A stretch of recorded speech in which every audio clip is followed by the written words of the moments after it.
Hello friends, welcome to my channel. Friends, आज के video में हम लोग बात करेंगे roles and responsibilities of sales executive at automobile dealership. Friends, automobile के जितने भी डीलरशिप होते हैं, जितने भी शोरूम होते हैं, हर शोरूम में एक सेल्स एग्जीक्यूटिव होता है। तो उस सेल्स एग्जीक्यूटिव का क्या रोल एंड रेस्पॉन्सिबिलिटी होता है, इस टॉपिक पे आज के वीडियो में हम लोग बात करेंगे। तो चलिए फ्रेंड्स, वीडियो स्टार्ट करते हैं और जानते हैं roles and responsibilities of sales executive automobile showroom. हर कंपनी में सेल्स एग्जीक्यूटिव को हम अलग अलग नाम से जानते हैं। हर कंपनी में जितने भी ऑटोमोबाइल डीलरशिप की कंपनियां हैं, हर कंपनी में जो सेल्स एग्जीक्यूटिव होते हैं उनको कहीं किसी किसी कंपनी में सेल्स कंसल्टेंट के नाम से भी जाने जाते हैं। रिलेशनशिप मैनेजर सेल्स भी बोले जाते हैं, है ना। दूसरा अगर बात करें तो किया कंपनी में, तो किया में जो शोरूम में जो सेल्स एग्जीक्यूटिव होते हैं ना, या सेल्स कंसल्टेंट जो होते हैं ना, उनको केईसी बोलते हैं, किया एक्सपीरियंस कंसल्टेंट। ठीक है। डीएससी किसी किसी डीलरशिप पे, किसी किसी ऑटोमोबाइल शोरूम पे डीएससी भी बोले जाते हैं, डीलर सेल्स एग्जीक्यूटिव। एसएससी भी बोला जाता है कहीं कहीं, शोरूम सेल्स कंसल्टेंट। जो भी सेल्स एग्जीक्यूटिव होते हैं और अलग अलग कंपनियों में जो भी नाम से बोले जाते हैं, सबका रोल एंड प्रोफाइल जो है ना, रोल एंड रेस्पॉन्सिबिलिटी सबका सेम ही होता है। फर्स्ट नंबर, पहला फर्स्ट है collect and generate more and more customer inquiries from showroom, field activities and event. Friends, sales executive का जो पहला काम होता है कि ज़्यादा से ज़्यादा कस्टमर का इंक्वायरी को कलेक्ट करे, ज़्यादा से ज़्यादा कस्टमर का जो इंक्वायरीज है ना उसको वो जनरेट करे। क्योंकि जितना इंक्वायरी वो जनरेट करेंगे सेल्स एग्जीक्यूटिव, तो उसके लिए क्या है कि उतना कस्टमर से कांटेक्ट होगा। इंक्वायरी जितना भी जनरेट होगा ना, जितना ज़्यादा से ज़्यादा जनरेट करेंगे तो उतना उनके लिए फ़ायदे होगा, मतलब उतना वो डिलीवरी सेल करेंगे। ठीक है। ज़्यादा से ज़्यादा मतलब collect and generate more and more customer inquiries. अब ये इंक्वायरीज कई सोर्सेज से जनरेट किया जाता है। जैसे कि अगर बात कर ले तो बहुत ऐसे कस्टमर हैं जो कि शोरूम में आते हैं, वॉक इन आते हैं, तो वहाँ सेल्स एग्जीक्यूटिव या सेल्स कंसल्टेंट उस कस्टमर से बात करते हैं और इंक्वायरी जनरेट करते हैं। दूसरा, फील्ड से भी इंक्वायरी जनरेट होता है ना, सेल्स कंसल्टेंट फील्ड में विजिट करते हैं, कोई एक्टिविटीज करते हैं या कोई इवेंट करते हैं, तो वहां से भी कस्टमर का इंक्वायरी जनरेट होता है। ठीक है। तो इन सभी सोर्सेज से हम एक सेल्स एग्जीक्यूटिव को, एक सेल्स कंसल्टेंट को चाहिए कि मोर एंड मोर इंक्वायरी को जनरेट करें। ये पहला काम होता है किसका, तो सेल्स कंसल्टेंट का, सेल्स एग्जीक्यूटिव का। क्लियर है। अब आ जाओ friends, next point, second point होता है,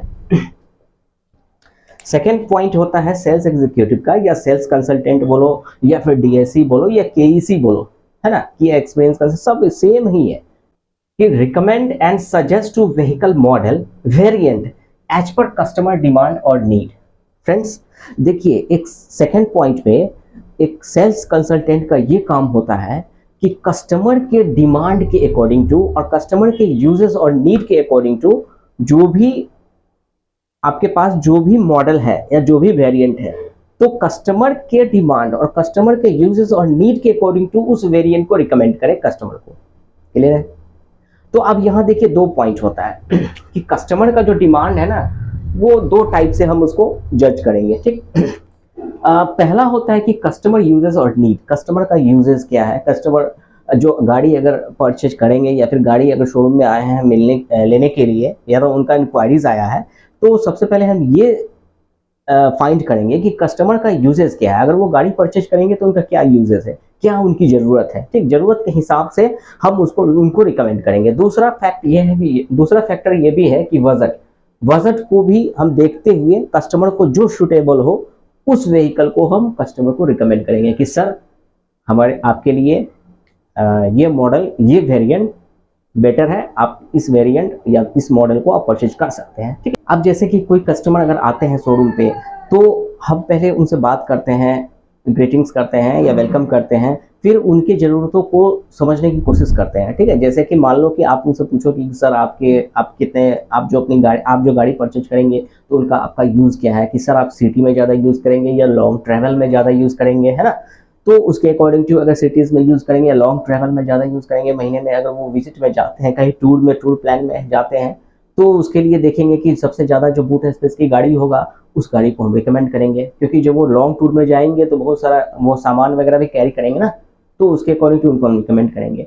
हम ये पता करेंगे कि सर आपके फैमिली में कितने मेंबर्स हैं, या 5 मेंबर है तो जनरली वो विजिट करेंगे तो उनको 5 सीटर की गाड़ी रिकमेंड करेंगे, अगर फैमिली बड़ा है तो 7 सीटर की गाड़ी रिकमेंड करेंगे। तो इन छोटी छोटी पॉइंटों को देखते हुए हम कस्टमर को रिकमेंड करेंगे, बात करेंगे, उनकी ज़रूरतों को समझेंगे और ज़रूरत को और यूजेस और नीड को समझकर उस मॉडल को हम उनको रिकमेंड करेंगे कि सर आपके लिए ये जो मॉडल है, हमारी गाड़ी, हमारे कंपनी में जो गाड़ी है मॉडल है, उस मॉडल में ये वेरिएंट सबसे सूटेबल होगा आपके लिए। ठीक, अब देखो यहाँ फ्रेंड्स थर्ड पॉइंट में क्या है कि फॉलो अप कस्टमर इंक्वायरीज। अब देखो कि शोरूम में या फिर फील्ड से या जैसे भी इवेंट से या एक्टिविटी से आपने तो कस्टमर का इंक्वायरी तो जनरेट किया, अब जनरेट करने के बाद कस्टमर को फॉलो अप भी करना होगा। मतलब टाइम टू टाइम हम कस्टमर को कॉल करते हैं और उनसे हालचाल पूछते हैं और उनको फॉलो अप करते हैं। अगर मान लो कि आप कॉल किए, कॉल करने के बाद कस्टमर से आप हालचाल पूछोगे, ग्रीटिंग्स करोगे, वेलकम करोगे, उनके टच में रहोगे और उनसे पूछोगे सर आपने जो प्लान किया था या आपकी इंक्वायरी जो आई थी गाड़ी परचेज के संबंध में, तो सर आप क्या प्लान है, आप कब तक लेना चाहेंगे सर, है ना। तो इस तरह से उनसे बातें करेंगे। और दूसरा, अगर कस्टमर का ये रिप्लाई आया कि मैं देखिए हम 15 दिन के बाद हम इस टॉपिक पे हम बात करेंगे, मतलब कि 15 दिन के बाद डिसाइड करेंगे, अभी कुछ मेरे फैमिली में कुछ काम चल रहा है तो नेक्स्ट मंथ में हम परचेज करेंगे। अगर कस्टमर का ये रिप्लाई आया तो आप उस फॉलो अप डायरी या जो भी फॉलो अप जहां भी आप मेंशन करते हो तो उसको आप नोट आउट कर लो कि कस्टमर ने क्या कहा। अगर नेक्स्ट मंथ में कहा तो नेक्स्ट मंथ से एक सप्ताह पहले फिर से कस्टमर को कॉल करेंगे, फॉलो अप करेंगे, उनको रिमाइंड करेंगे कि सर आपने जो बोला था कि नेक्स्ट मंथ में, तो सर आप तो एक सप्ताह है नेक्स्ट मंथ में, तो सर आपका कब प्लान है बताइए सर। फ्रेंड्स अब 4 पॉइंट है कि appointment customer meet plan. Customer से हम बात करेंगे, कस्टमर को फॉलो अप करेंगे और उसके बाद कस्टमर से हम अपॉइंटमेंट लेंगे मीट प्लान करने के लिए, मिलने के लिए। ठीक है, मीट, एक कस्टमर के मीटिंग प्लान को हम मतलब कस्टमर से मिलने का हम प्लान करेंगे और उनसे हम अपॉइंटमेंट फिक्स करेंगे। ठीक है, अब देखो फ्रेंड्स 5 पॉइंट में होता है। अब 5वां पॉइंट है कि talk and convince to customer about features, comfort of vehicle. देखो अब क्या है कि कस्टमर, एक सेल्स कंसल्टेंट का रोल एंड रिस्पॉन्सिबिलिटी ये भी होता है कि कस्टमर की गाड़ी या कस्टमर को जो भी व्हीकल हम रिकमेंड कर रहे हैं, जो भी मॉडल या वेरिएंट रिकमेंड कर रहे हैं, तो उस मॉडल या वेरिएंट का जो भी फीचर्स है उस फीचर्स के बारे में पूरा जानकारी होना चाहिए किसको, तो सेल्स कंसल्टेंट को, सेल्स एग्जीक्यूटिव को, और वो अच्छी तरह से कस्टमर को एक्सप्लेन करे। देखो ऐसे ही अगर हम बता दें कि सर आपकी गाड़ी में ESC है, सर आपके गाड़ी में ABS है, सर आपके गाड़ी में ABS प्लस EBD भी है, क्रूज कंट्रोल भी है, जो भी फीचर्स हैं हम उनको बताते हैं, लेकिन साथ ही साथ बताने के साथ साथ भाई कस्टमर को उनकी फायदा के बारे में बताओ ना। अब मान लो कि कोई भी प्रोडक्ट है आपका, तो देखो कोई भी कार की ब्रांड या कोई भी व्हीकल ब्रांड, सब ब्रांड अपने आप में अच्छा है, कोई भी गलत नहीं, सब एकदम एक्सपर्ट है, सब अच्छा है, बट डिपेंड करता है सेल्स कंसल्टेंट पे, डिपेंड करता है सेल्स कंसल्टेंट के कम्युनिकेशन स्किल्स पे, समझाने के तरीके पे कि आपकी गाड़ी का जो प्रोडक्ट है उस प्रोडक्ट में जो भी फीचर्स है उसको अच्छी तरह से कस्टमर को एक्सप्लेन करो, उनके फायदा के बारे में अच्छी तरह से बताओ। क्या होता है ESC, electronic stability control system, ESC क्या होता है, EBD क्या होता है, इलेक्ट्रॉनिक ब्रेक फोर्स डिस्ट्रीब्यूशन, क्या फायदा है अगर आपकी गाड़ी में ये लगा हुआ है, तो आप उस फीचर्स के बारे में अच्छी तरह से एक्सप्लेन करके आप कस्टमर को बताओ, फायदा बताओ, ताकि उनको लगे कि हाँ कुछ स्पेशल है इस ब्रांड में, कुछ स्पेशल है इस मॉडल में, कुछ स्पेशल जरूर है इस वेरिएंट में, एडास क्या होता है, क्या फायदा है। तो जब तक फ्रेंड्स अगर आप उस फीचर्स के फायदे के बारे में कस्टमर को नहीं बताओ, तब तक उनको अंदर से ये फील नहीं होगा कि सही में हाँ टाटा से बेटर है भाई किया, टाटा से बेटर है महिंद्रा, क्योंकि इसमें तो ये भी फीचर्स है।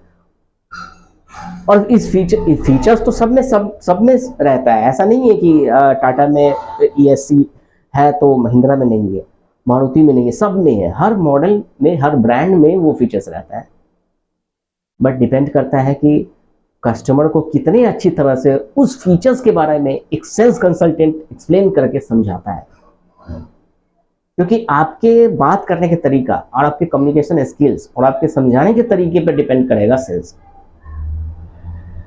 फीचर्स भैया सब गाड़ी में है, सब मॉडल में है, सब ब्रांड अपने आप में अच्छा है, बट आपके टोन पे, आपके कम्युनिकेशन स्किल्स पे, आपके कन्विंसिंग स्किल पे डिपेंड करता है कि आप जो कन्विंस कर रहे हो ना ABS के बारे में, तो एबीएस है, ठीक है, ओके है एबीएस, हर मॉडल में हर ब्रांड में एबीएस है, हर कंपनी की गाड़ी में एबीएस लगी हुई है, लेकिन एक्चुअली एबीएस से फायदा क्या है आप वो एक्सप्लेन करो।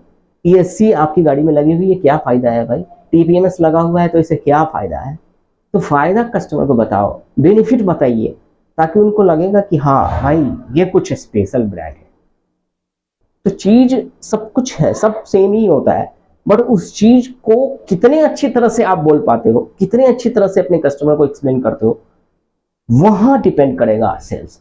तब डिपेंड करता है उस सेल्स कंसल्टेंट का सेल्स, तब आप अच्छी तरह से व्हीकल को सेल कर सकते हो, कार को बेच सकते हो, सेल कर सकते हो, सेल आउट कर सकते हो।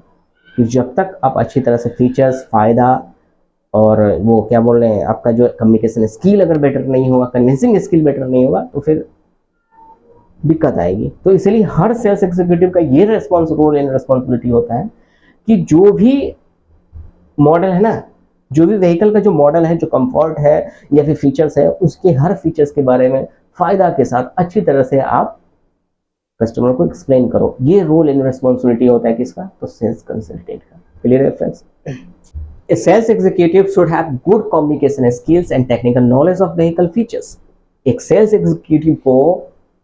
एग्जीक्यूटिव के पास गाड़ी का फीचर्स के बारे में टेक्निकल ये नॉलेज होना चाहिए। फीचर्स के बारे में क्या क्या फीचर्स है उसको थोड़ा सा डीप थोड़ा नॉलेज होना चाहिए, ताकि सामने वाले को आप अच्छी तरह से एक्सप्लेन कर लगे कि हाँ बंदा ये जो बोल रहा है वाकई मेरे फायदे के लिए है, गाड़ी में कुछ स्पेशल है। तो ये रोल एंड रिस्पॉन्सिबिलिटी होता है किसका? तो सेल्स कंसल्टेंट का। क्लियर है फ्रेंड्स? अब आ जाओ फ्रेंड्स, 5 हो गया, 6 हो गया, अब 7। देखो टेस्ट ड्राइव एंड बुकिंग। उसके बाद क्या है कि जितने भी मॉडल आप जो कस्टमर को रिकमेंड करते हो, उनके यूजेस और नीड को समझ के, तो उस गाड़ी को आप टेस्ट ड्राइव में कीजिए, करवाइए, और उसका बुकिंग लेना भी काम होता है किसका? तो सेल्स कंसल्टेंट का। ठीक है। लास्ट में फ्रेंड्स होता है कि अचीव व्हीकल सेल्स टारगेट। और सेल्स कंसल्टेंट का लास्टली रोल एंड रेस्पॉन्सिबिलिटी ये होता है कि सेल्स का अपना एक टारगेट होता है, मंथली टारगेट होता है कि भैया आपको इतना गाड़ी सेल करना है, महीने का 10 गाड़ी सेल करना है या 5 गाड़ी सेल करना है या जो भी है। तो वो जो टारगेट है ना, उस टारगेट को अचीव करना, ये रोल होता है, रोल एंड रिस्पॉन्सिबिलिटी, ये काम होता है किसका? तो सेल्स कंसल्टेंट का। और ये जो टारगेट है ना, ये जो देख रहे हैं ना, अचीव व्हीकल सेल्स टारगेट, ये डिपेंड करता है किस पे? तो इन सारे पॉइंट्स पे। तो फ्रेंड्स आज के वीडियो में हम लोग बात किए सेल्स कंसल्टेंट के रोल एंड रिस्पॉन्सिबिलिटीज के बारे में। तो फ्रेंड्स आज का वीडियो आपको कैसा लगा? अगर वीडियो आपको अच्छा लगा हो तो हमारे इस चैनल को सब्सक्राइब आप जरूर कीजिए, लाइक कीजिए, शेयर कीजिए, कमेंट जरूर कीजिए। फ्रेंड्स कमेंट जरूर कीजिए। Thank you for watching my video. Thank you very much.